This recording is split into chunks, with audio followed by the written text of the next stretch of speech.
Academic গবেষণার জগতে একটা পেপার পাবলিশ করা কিন্তু বিশাল ব্যাপার, আর সঠিক জার্নালটা বেছে নেওয়াটা তো ক্যারিয়ারের মোড়ই ঘুরিয়ে দিতে পারে। কিন্তু মুশকিল হলো হাজার হাজার জার্নালের ভিড়ে কোনটা আসল আর কোনটা নকল সেটা বোঝা বেশ কঠিন। চলুন আজ এই জটিল বিষয়টাকেই একটু সহজ করে দেখি।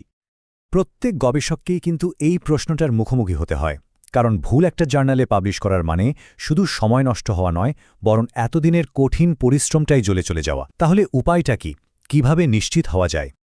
এই সমস্যার সমাধান কিন্তু আছে, আর সেটা লুকিয়ে আছে বিশ্বজুড়ে পরিচিত দুটো ডেটাবেসের মধ্যে, স্কোপাস আর ওয়েব অফ সায়েন্স।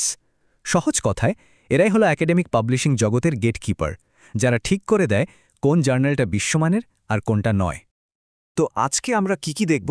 প্রথমে এই দুটো প্ল্যাটফর্মের সাথে পরিচিত হব, তারপর দেখব এদের মধ্যে আসলে পার্থক্যটা কোথায়, আর সবচেয়ে জরুরি যে বিষয়টা, মানে কিভাবে ধাপে ধাপে চেক করবেন একটা জার্নাল এদের লিস্টে আছে কিনা, সেটাও হাতে কলমে শিখব। আর শেষে থাকবে একটা সহজ ডিসিশন মেকিং গাইড। চলুন তাহলে শুরু করা যাক আমাদের প্রথম সেকশন দিয়ে।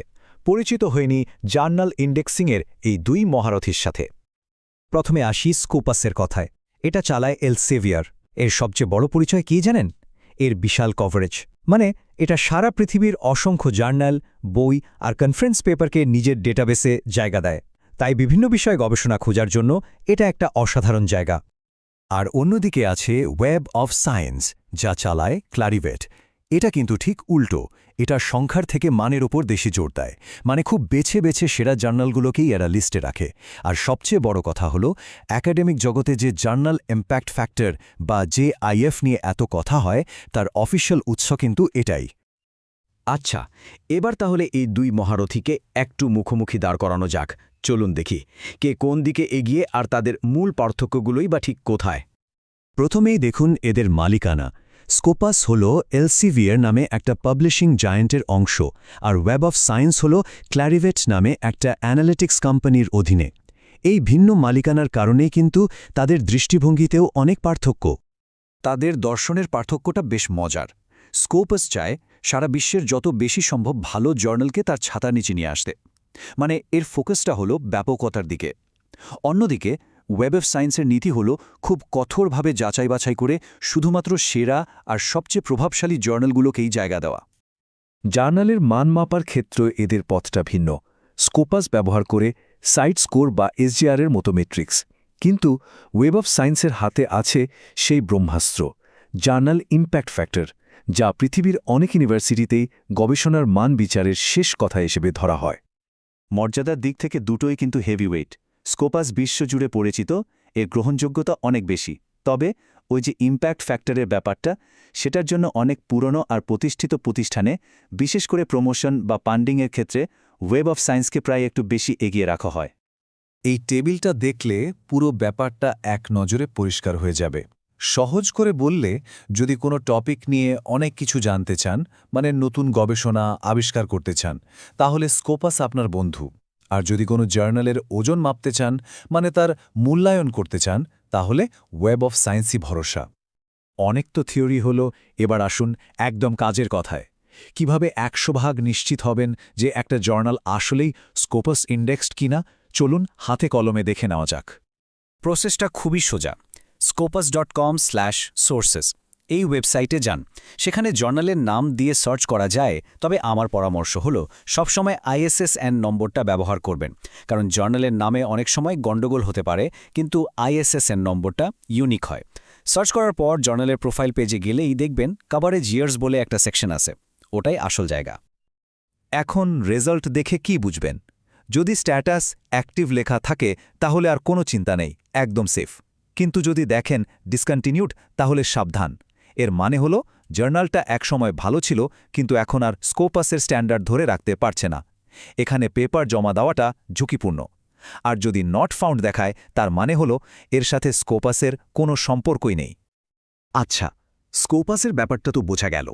এবার চলুন দেখি ওয়েব অফ সায়েন্সের ক্ষেত্রে কি করতে হবে। এদের নিজেদের একটা অফিসিয়াল লিস্ট আছে, যার নাম মাস্টার জার্নাল লিস্ট বা সংক্ষেপে MJL।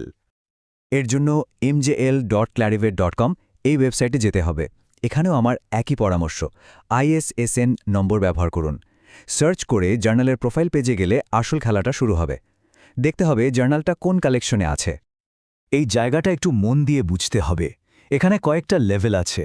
সবচেয়ে উপরের লেভেল হল SCIE, SSCI বা AHCI। এগুলোকে বলে কোর কালেকশন, আর এগুলোরই ইম্প্যাক্ট ফ্যাক্টর থাকে। এর পরের ধাপে আছে ESCI। এর মানে হল জার্নালটা ভালো, ওয়েব অফ সায়েন্সের নজরে আছে, কিন্তু এখনও ইম্প্যাক্ট ফ্যাক্টর পাওয়ার মতো জায়গায় পৌঁছায়নি। আর যদি কিছুই না পান, তাহলে তো বুঝতেই পারছেন এটা লিস্টে নেই।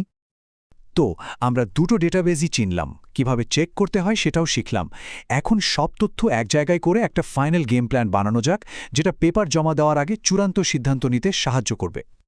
এই স্লাইডটা কিন্তু খুবই প্র্যাকটিক্যাল। ধরুন একটা লিটারেচার রিভিউ করতে হবে, অনেক পেপার পড়তে হবে, তখন স্কোপাসের কোনো বিকল্প নেই। আবার ধরুন প্রমোশনের জন্য অ্যাপ্লাই করতে হবে, আর সেখানে বলাই আছে ইম্প্যাক্ট ফ্যাক্টর লাগবে, তখন চোখ বন্ধ করে ওয়েব অফ সায়েন্স দেখতে হবে। ব্যাপারটা একদম লক্ষ্যের ওপর নির্ভরশীল। তাহলে শেষ কথা কি? একদম সহজ একটা চেকলিস্ট। স্টেপ 1 স্কোপাসে চেক করুন, স্টেপ 2 ওয়েব অফ সায়েন্সে চেক করুন।